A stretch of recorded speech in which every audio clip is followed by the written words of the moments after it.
Greetings, everyone. My name is Bridget Cabrera, she, her, hers, and I'm the Executive Director of Methodist Federation for Social Action. MFSA is an over 100-year-old faith-based policy and organizing network. Our mission is to mobilize, lead, and sustain a justice-seeking United Methodist movement, energizing people to be agents of God's justice, peace, and reconciliation. We're so excited to be co-hosting this series of webinars with the Order of Deaconess and Home Missioners and the United Methodist Volunteers in Mission. We acknowledge this land and the many lands that we're all joining from, its history, and all the being seen and unseen, known and unknown as we step into our work on these many lands, most of us as uninvited guests. We offer this work in the spirit of reparation, devoting ourselves to justice as we strive to uplift the legacy of all of these places. We invite you to acknowledge the Indigenous land of where you are joining from and type that in the chat.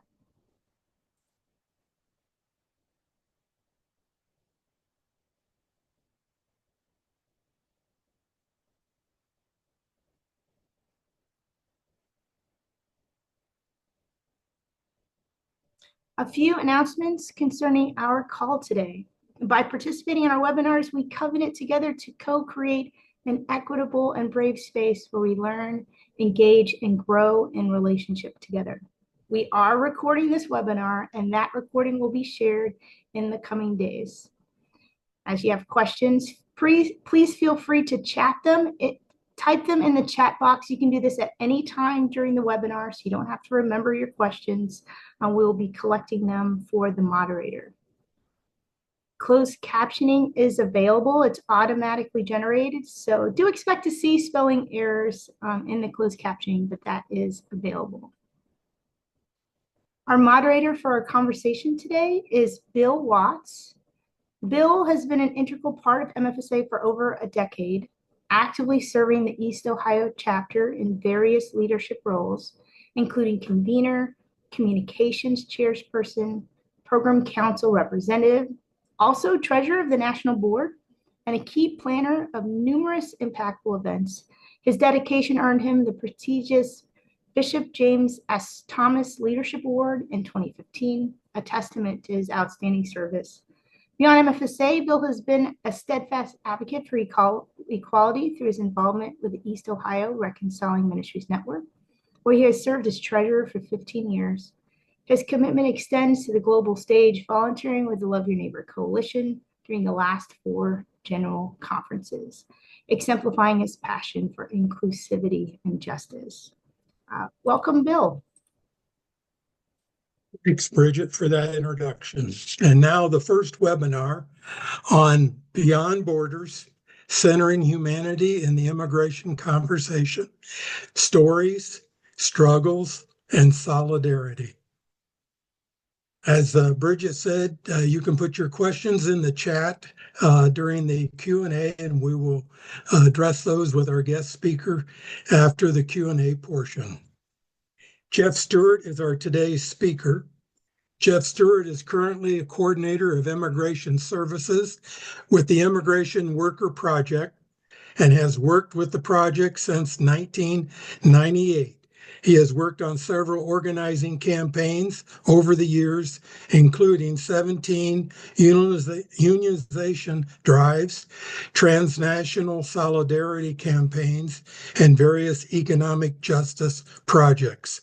The Immigrant Worker Project is dedicated to the struggles for justice and human dignity for rural immigrant workers from Latin America. They are an organization that is working toward a future when economic democracy and communities of solidarity are achieved for rural immigrants in Ohio. By economic democracy means the participatory system in which workers have meaningful voice in all structures of their economic existence. By communities of solidarity means communities where cultural diversity is embraced by institutions of faith, education, social services, and healthcare. To obtain these goals, the Immigrant Worker Project, IWP, empowers community leaders, creates structures for global education, and advocates for workplace justice. We are blessed to have Jeff Stewart from Immigrant Worker Project to speak to us about activities in Ohio. Welcome, Jeff. Thank you, Bill. I'm Let us glad to begin be. our, oh, sorry, Jeff. It's, Let us begin our Q&A portion of this webinar. Jeff, what are you doing in the field and what is your organization doing? Sure.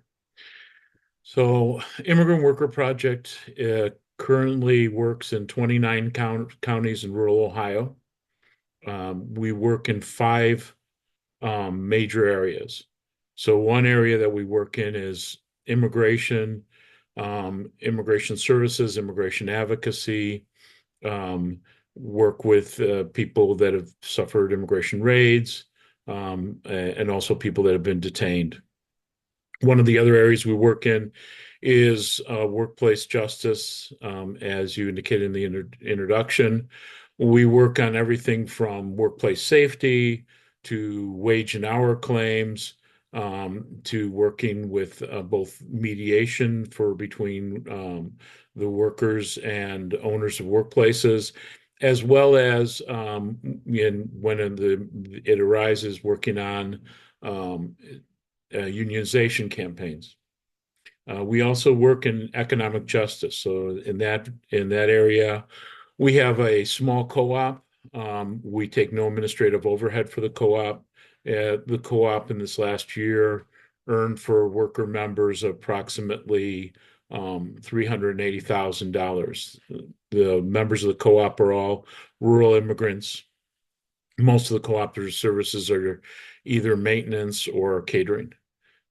And as well as that, we also have we work to get access for social services across the 29 counties we work in for immigrant workers, farm workers, and rural immigrants that are working in those areas. We're also, and this is what I should say probably at the beginning, is our philosophy of the organization is based on the philosophy of Paulo Freire, the Brazilian educator.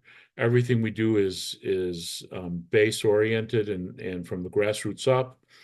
And so we have leadership councils across the state that basically indicate the areas that we'll be working in, campaigns that we take on.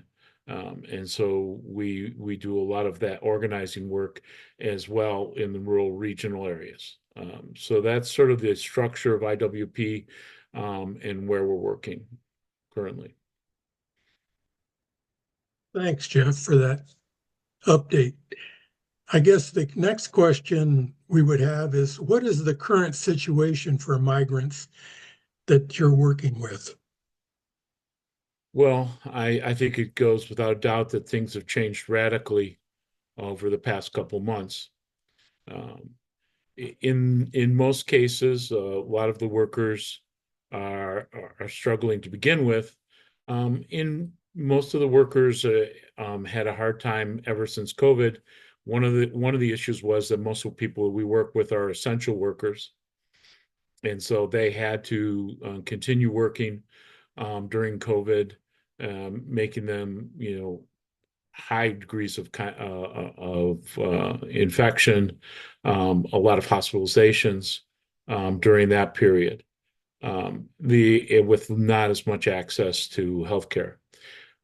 Since then, we've seen steady increases in people coming in. There's been sort of a steady increase from when the project started up into today, of people coming in across the border, fleeing for the most part, the disintegration of civil society in their home countries. And so we've seen a rapid increase in that, not only from across Latin America. So we're having a lot of people in rural Ohio coming in from not only Guatemala and Mexico, Honduras, El Salvador, but Venezuela, Ecuador, Haiti, And so we've seen a large increase in the numbers of people coming in. What we're seeing on the ground now is, of course, a considerable amount of fear. A lot of people who are in process, seeing their applications stopped or stymied. We just recently had the announcement that all the people that have won their asylum cases, people that have already become asylees and are applying for permanent residency, that their permanent residency applications are going to be put on hold while there's a further background check, and basically holding up their process to becoming fully integrated and eventually becoming citizens. And so those are some of the things that we're seeing. We also saw during the last administration a focus on trying to stop youth employment, particularly in a lot of the slaughterhouses that we work in, where there was a large number of underage workers working. What we know now is that those same places where there was Labor Department actions to try to bolster and stop underage employment is now the same places that we're going to start to see raids in workplace raids across Ohio. One of the things that we should start to see lots more of detentions, because just 2 weeks ago, Ohio added 983 immigration detention beds. So those are some of the things that we're seeing. And I don't know if there's something else you'd like me to expand on, Bill.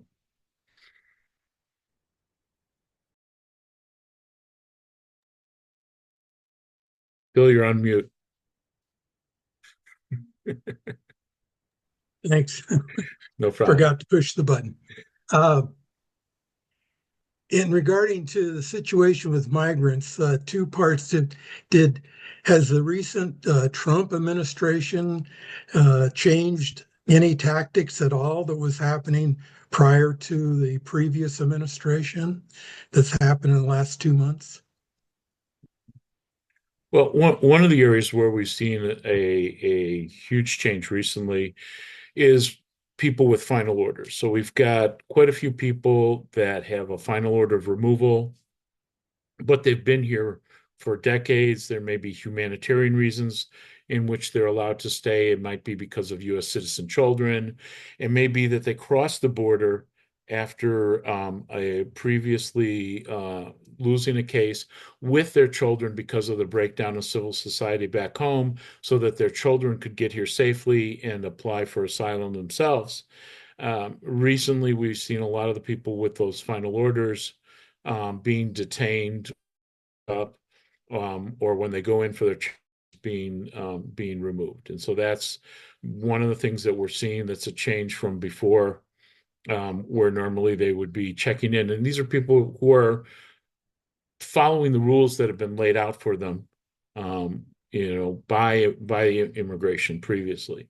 So that's some of the changes we're seeing. As I said before, we're seeing now, just now, more recently, the slowdown in processing for legal permanent residency, or what's known many times in the vernacular as a green card.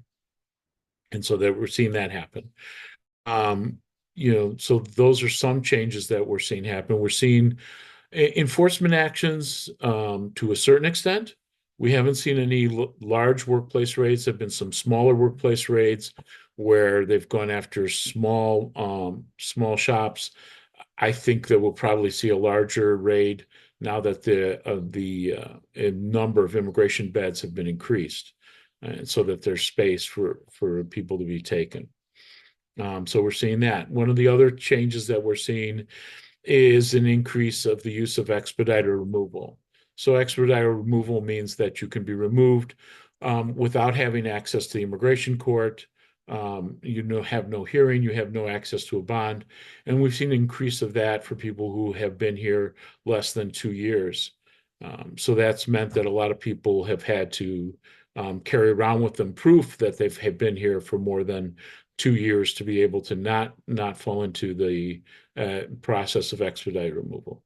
So those are some of the things that we're seeing. And of course, this has generated a huge amount of fear in the community, and a lot of people that have been just going in, I guess, in some forms going underground, less inclined to complain about workplace abuses, less inclined to complain when they're not paid. And so it's basically created greater hardship for people in their workplaces as well. Yeah, thanks there, Jeff. Another follow-up question, which might be on many people's minds, is during the election, there was a lot of focus on the Springfield, Ohio immigrants, even though they were they were there legally. Have you been involved at all in what's happening there from the standpoint? Not what's happening there. We don't, that's not one of the counties that we work in. We have been in contact with some of the organizers from there. But the overflow of that is how it's affected the Haitian communities throughout other areas of rural Ohio. So it's created incredible amounts of fear. And of course, more recently, the fact that many people I mean, those that know Haiti well know that civil society has broken down completely in Haiti. And to create a safe way for people who are fleeing those conditions to come to the United States, the previous administration had set up a program of parole. So instead of trying to come across the southern border, people could be paroled in. They could be here for 2 years. Within that first year being paroled in, if they felt they had a valid asylum claim, they could apply for asylum. And it was a way to control the natural instinct for self-preservation and to keep their families safe of people who were crossing the border. Um, just recently, the parole was not only revoked so that nobody else is going to come in with parole, but it was revoked for the people who were already granted parole. And it's going to make the people who came in under the parole program immediately removable under expedited removal. That's affecting 500,000 people. And just today, I got contacted by one of our local pastors in terms of, the fear that the community is facing and a need to basically address those fears and to try to find ways that they can protect themselves. Okay, thanks. A new question. What can we do to help the immigrants? Well, of course, I mean, the one way is to work for advocacy. And so to work to try to let people know in both in the local, state houses, but also in Washington about the immense role that immigrants play in the economic life of the country, but also the fact that the vast majority of immigrants are here to work hard. They want to abide by the rules. They want to work to create a better status for themselves, and trying to find a path to make that happen. I'm not certain that that'll occur in this current environment, but I think that advocacy is something that you have to always push for and push forward on. Then from there, I would say that another piece is to try to create safe spaces for local immigrant communities, create spaces where they feel they can come together, where they can meet people who are going to be welcoming, to basically help, keep community together, to keep families together. That's another way.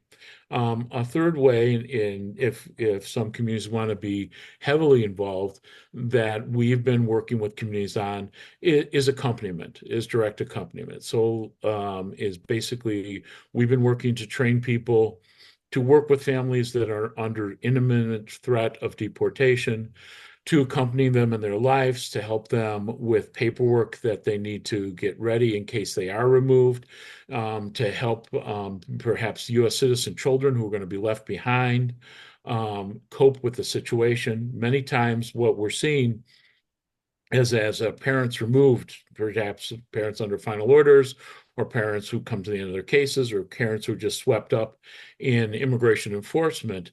As a parent's removed many times, who have been here for decades, many times an older brother or sister is now going to become the head of household. And so you might have a 21 or 22-year-old become the head of household and need to be working to try to hold that household together.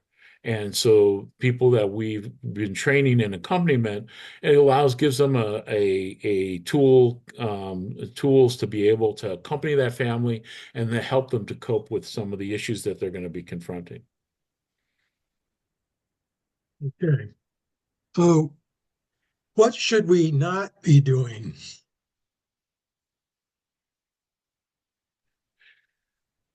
Um, I think that, I mean, clearly, I don't think that that's something that folks that are participating in this webinar would be doing, but we shouldn't be demonizing people based on national origin, because they are demonizing people because they are, coming here to try to keep their families together, to try to escape, the many times horrific conditions that they're facing back home. So I think that's the first thing, that's clear. We also shouldn't be at this point, I think, highlighting or exposing people to undue risk. So I think that as people of solidarity, that we need to be very careful about, publicizing, where people live, how, events, and be cautious about how we expose the community to risk. So, I mean, I think those are a couple of things that I would say. Okay. I think we got questions in the Q&A, and we'll start with those. First question that we have is, how much support do you receive from local and state government? None. Oh, So, understood. so to give you an idea, as I said before, we're sort of based on the methodology and philosophy of Paulo Freire. And because of that, we never wanted to become an institution that existed solely to exist. But we always wanted to walk in solidarity with the people that we work with. And so for that reason, we decided from the very beginning that we would take no government money. And so we only take donations from faith-based groups or individuals. And also, to be able to do the work that we do based on that, we also put into our bylaws that no staff member of IWP is allowed to make more than the average wage of a migrant farm worker in Ohio. So, because we wanted to treat this as vocation, and not as employment. I understand. As a follow-up to that, and I think you answered part of it, but how much support do you receive from non-governmental areas? We're a small nonprofit, so we receive maybe half of what we get is from grassroots in the community, and then the other half is from individuals. Probably, our annual budget, as a friend of mine likes to say, who works at a legal nonprofit, we run our organization with our 11 staff on what it costs them to hire one attorney.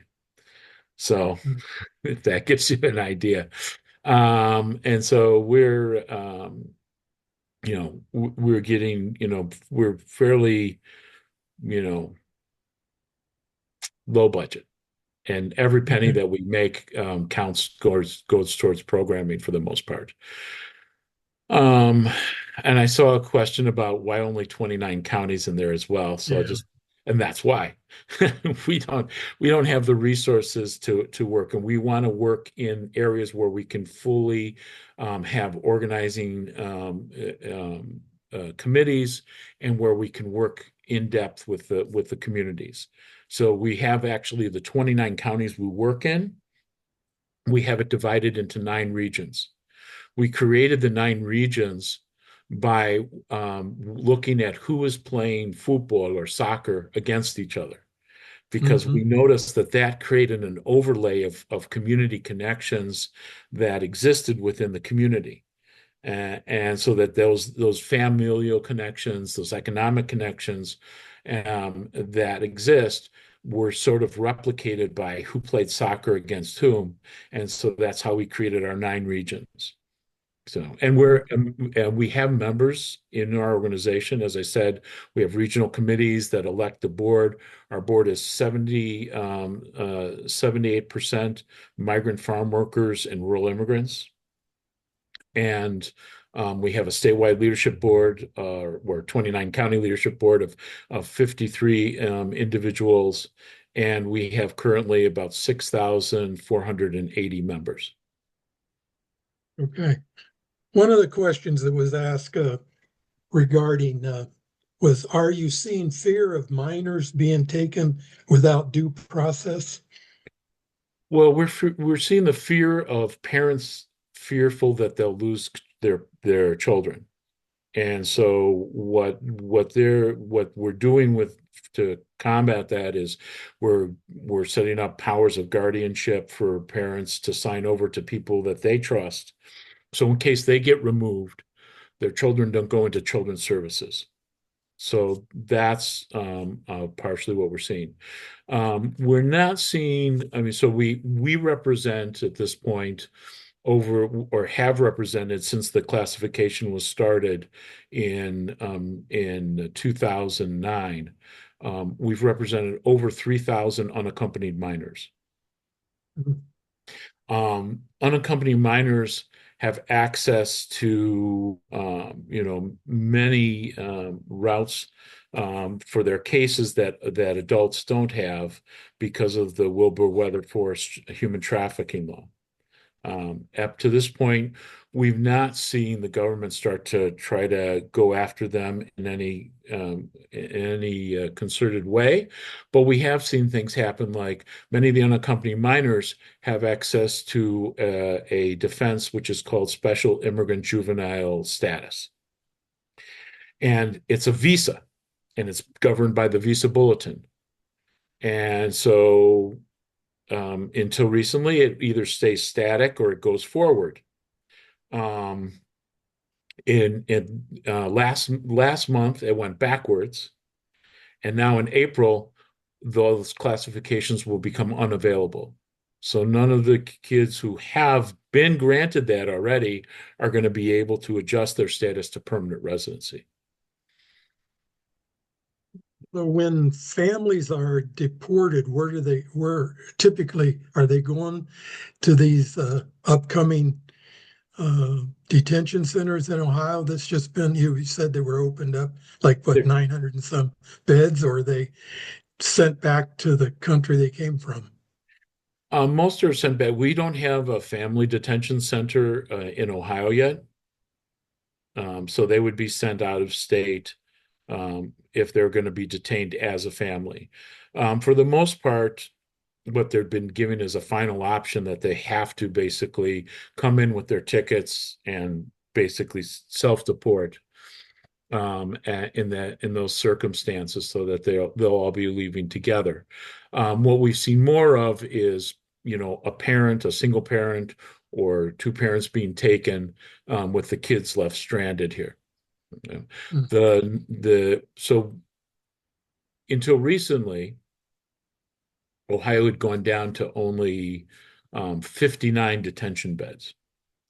And so then, as I said, 2 weeks ago, they added contracts for 983 beds, including Butler County Jail, which had previously been closed because of the conditions.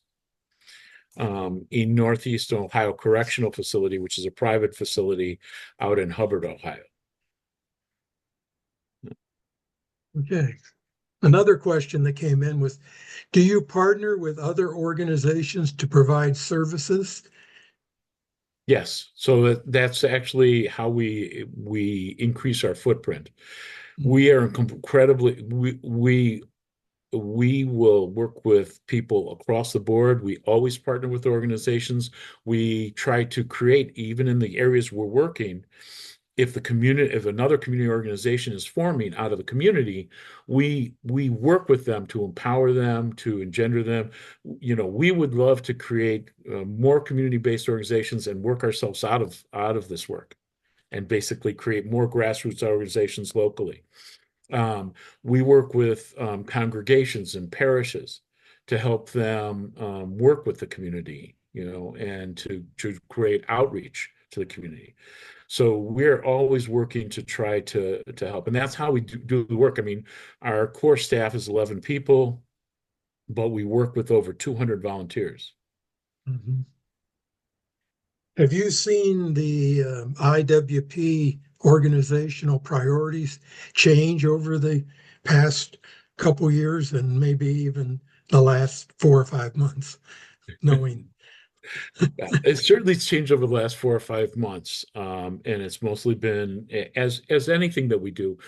Our priorities are based on what the people come to us and say, we need help with this. You need to help us with these issues, right? And so over the past 4 or 5 months, those issues have been preparing for being deported. What happens to our family? What happens to our kids? How do we deal with that? And that's been the basically the overriding concern of the community right now, is what's going to happen to us and to our kids, and to the life we made here if we're removed, or Mhm. if we have a family member removed. But over the years, over the decades, we've seen ebbs and flows continually. So we were actually formed in '98 out of different faith-based organizations and social service organizations, and actually some rural agricultural unions. And we were formed out of that, of everybody getting together, because there was a new influx of rural immigrants and farm workers to different areas of Ohio that they hadn't been before. And since that being formed, we see waves. So, for example, when immigration reform looks like it's around the corner, as it did, say, in the early 2000s, that there might have been a chance for immigration reform, or as it seemed that there might have been maybe 10 or 12 years ago, we'll see a huge increase in the demand for English classes, Mhm. because people feel like there's a chance for them to stay and to be here and to be, to become a part of the country. And so they want to get ready for that. Right? And we see that fall off when there's a large amount of immigration enforcement. Okay. Okay. We've seen over the years differing, who's coming across the border. So, for a long time, it was a lot of people coming across as solitary males. And then starting around 2010, 2011, we saw more and more of the unaccompanied minors, basically because of the breakdown of civil society, particularly in Central America, with the gangs and people and youth fleeing those gangs, parents sending their children to the border by themselves so that they could basically get away from gang recruitment. And then after that, we started to see, both from uh, Central America and Mexico, a lot more of women and children fleeing for the same reasons. So starting around 2012, 2013. And then more recently, we've seen, a huge influx of folks from Venezuela, Ecuador, Colombia, and Haiti, based on, the breakdowns in civil society in those countries. Okay. Thank you. Thank you. Another question that came up on the chat: what are some ways to create a safe space for people that is welcoming but not create undue risk? Well, in part, it's, how do you advertise that space?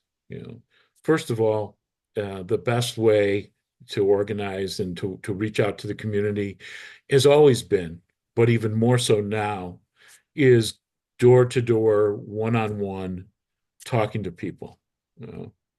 I always loved, many years ago when I was starting out, I heard a interview with Cesar Chavez in Pacifica Radio, and the radio person was asking him, how do you organize?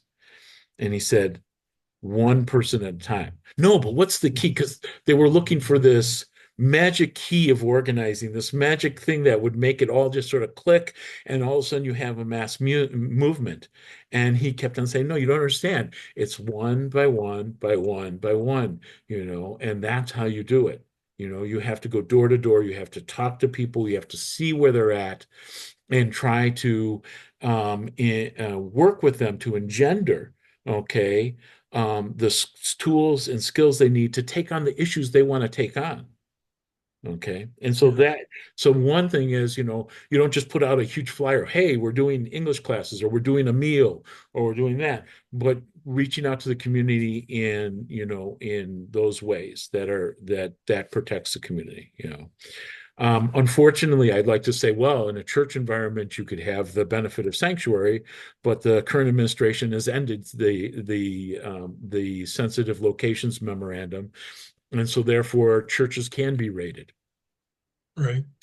Well, like you said, oh, go ahead. Yeah, but one of the things that people, and we've been doing this, so we just did a training for some of the faith-based schools, but you still have the right to insist on a warrant. You still have a right to say that, you can't enter without a judicial warrant, because sometimes ICE carries around just a civil warrant in their cars.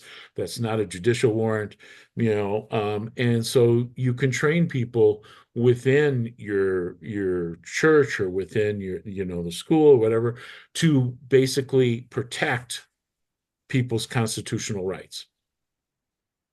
And like you said, working one-on-one also starts to build trust. Absolutely. Which is very key.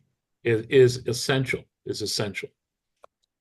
Another question that came in is, does this overthrowing of court-determined immigration statuses indicate a constitutional crisis?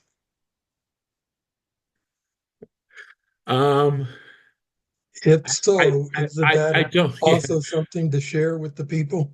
Yeah, I mean, I don't know, because the federal courts haven't spoken yet. And then I don't know what the is the administration going to listen to the federal courts? We've seen a few instances where that hasn't happened recently. But I just don't know, in the end, are we going to get to the point where they say, well, we don't care what you say. We're going to go ahead and use expedited removal on everybody. We don't care what you say. We're going to use the Alien Seditions Act to remove people. I just don't. We haven't gotten to that point, but we can see hints of it in the future. Okay. Another good question. How are the local communities reacting to the increased pressure on their immigrant neighbors? Sometimes, well, so we've done quite a few trainings for community-based organizations that have sprung up to basically join in solidarity with their local immigrants, and so we've done that in several of the community in the counties that we're working in, and so in that case, it's been great. It's been wonderful to see. I did a training the other day in a local county where I was expecting 12 or 15 people, and there were 60. So that was great, and it showed a huge outpouring of solidarity, for folks. But at the same time, we're seeing an increase in hate crimes. So, for example, just in the last week, this is just last week, I had one worker who was at work, working hard, young man in his 20s, works in a factory with a piping industry. So they manufacture pipes, right? and one of the workers from that worked there with him just came up and started hitting him with a pipe, saying that he was taking jobs away from other workers and that he should leave and go home. I had another young mom who was at a gas station, who was filling up her gas. She had her baby in the car, and somebody just came up running up to her and saying that you should get out of here. You need to go home. We've been seeing in some local communities neighbors trying to threaten neighbors with immigration. Yeah. So we're seeing both sides of the coin. Okay, thanks for that insight. One of the questions that came in is, do you work in Franklin County? And the second part of that question is, do you have a website? We do have a website, IWP Ohio, at www.iwpohio.org. I will say that it's out of date. It's got most of our information there. It talks about most of our programs. If anybody is interested in helping us keep it up to date, that would be great. We can always use a volunteer for social media. And no, we don't work in Franklin County. So our charge, when we were initially formed back came out of a meeting in 1996 that was convened by the Ohio Catholic Conference with other faith-based groups to work with rural immigrants and farm workers that were appearing. And then we were formed in 98. When we formed in 98, our charge was to work with rural immigrants and farm workers. So work some tangentially in Franklin County with some of the farms that are on the outer edges. And we know some of those workers there, but we don't, yeah, I like to joke, I'm not allowed to go into a city like Cleveland or Akron or Columbus or Cincinnati without a passport. So, Okay. And there's several questions on the same grain, but do you have any sister organizations in other states that we can contact? And for example, Virginia was one question, and also counter to that or coincide with that was Indiana. okay. Do you know? Yeah, we do have some sister organizations that we work with. I can provide the names of some of the groups in Virginia. In Ohio, we have a large Mayan population. So folks that have come here from Guatemala that speak Mayan languages, or also from Chiapas speaking Mayan languages. And we have some of our community organizers came out of Virginia. They were organizing with an organization in Virginia called Liga Maya. So that's an organization working in there. In Indiana, I would have to take a look. There's nobody we've worked with directly in Indiana. We've worked with local organizers in some areas, but no organization per se. And then a follow-up on the one was, what's the best way to partner with existing organizations for advocacy that's in these other states? Well, I think partnering with organizations, the best thing is always to start a conversation. So to see, where the organization's at, what they're working on, what are some of the key needs, and to come to it open to create a creative conversation. A lot of times we have a good and bad tendency. We try to say yes to everything. So somebody comes to us with an idea, and we'll say yes, and we'll go from there. But I think the best way to approach advocacy is to create the dialogue first and understand. I mean, like, for our organization, for example, as in our organization, we've done a lot of major class action lawsuits. So at one point, because of racial profiling, we had a 6-year lawsuit against Border Patrol in Ohio because Border Patrol had one of the fastest growing border stations that actually had a greater disparity in racial profiling than Border Patrol stations on the Mexico-US border. But we didn't do that because we thought it was a good idea. We did it because our members came to us and said, this is what we need you to do. You need to defend us against what's happening, you know. And by the way, Border Patrol in Ohio has unfettered powers all the way down 100 miles from the border. So that means all the way down to State Route 30. As you know, Jeff, there's a lot of people out, in various areas. And one was, do you work in Dayton? I think I know the answer, Montgomery County. Yeah, we Or do do you not. know of organizations that cover that county? We do know some organizations that work there. There's a really strong office of ABLE that does legal work in that county, Advocates for Basic Legal Equality, who we've worked with for many years, and they have a strong organization there, and they do a lot of outreach as well. Okay, and then a question about, are you familiar with any organizations similar to yours in Pennsylvania?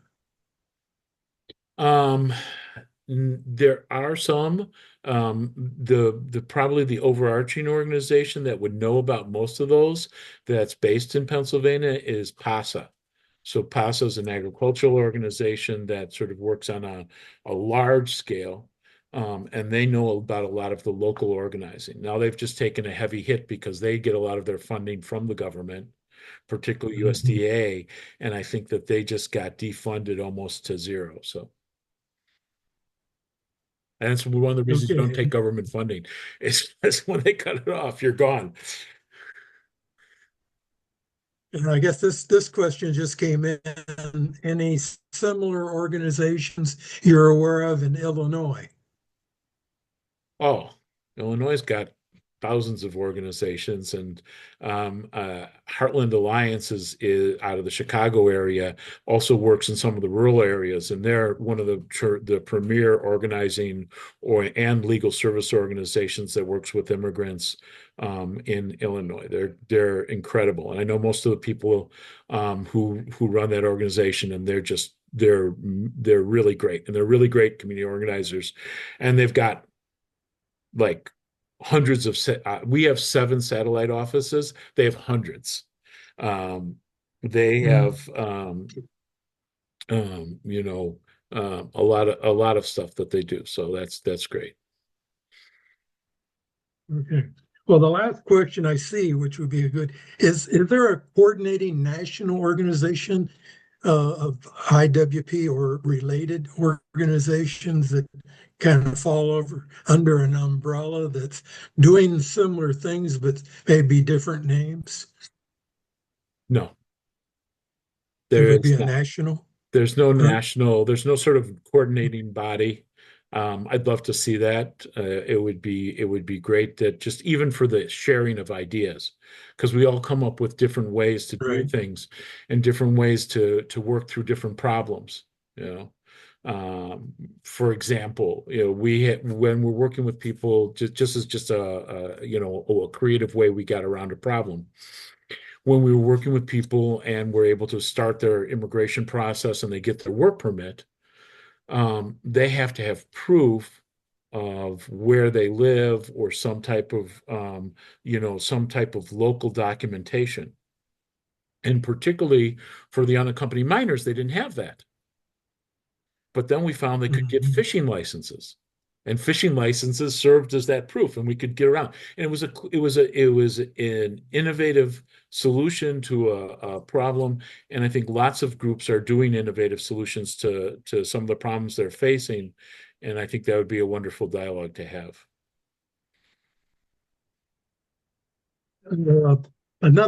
Just came in. The question is, what about the National Immigration Justice Center in Chicago? I know they're not a coordinating group, but they may be a great resource. They are a great resource, and we do trainings with them all the time, and they are actually linked in some ways with Heartland Alliance. Okay, all right. Well, first, I'd like to thank all of our participants for their questions and listening, and I want to especially thank Jeff for, one, educating us, opening our eyes, and our hearts about what Immigrant Worker Project is doing in Ohio for immigrants from Latin America and providing how we can help in the important work to protect our valuable immigrants. And at this time, I'm going to turn it back to Bridget for any closing comments for the formal part of this webinar. Well, thank you again, Jeff, to our speaker, Bill, to our moderator, for this very important conversation today. Thank you all for joining us. As we mentioned before, this conversation was recorded. And so if you know people that would be interested in this conversation, we encourage you to share it. That recording will be available probably by the end of this week, beginning of next week. It'll be up on the MFSA website and will be shared out. So I encourage you to do that. And also to join us next week for our second conversation, April 2nd. So Wednesday, same date or same day of the week, same time. This time a conversation with Pablo Delgado. Thank you all again. I hope to see you next week.